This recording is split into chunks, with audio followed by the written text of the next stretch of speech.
dadamihan nyo sa inyong weekly diet, no? Malaki po yung possibility na maiiwasan natin magkaroon ng cancer.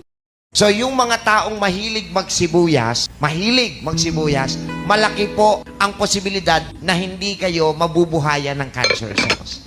So, kung idadagdag nyo si sibuyas at dadamihan nyo sa inyong weekly diet, no? Malaki po yung possibility na maiiwasan natin magkaroon ng cancer.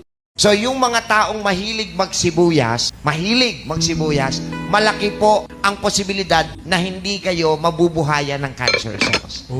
So, kung idadagdag nyo si sibuyas at dadamihan nyo sa inyong weekly diet, no? Malaki po yung possibility na maiiwasan natin magkaroon ng cancer. So, yung mga taong mahilig magsibuyas, malaki po ang posibilidad na hindi kayo mabubuhayan ng cancer cells. So, kung idadagdag nyo si sibuyas at dadamihan nyo sa inyong weekly diet, no? Malaki po yung possibility na maiiwasan natin magkaroon ng cancer.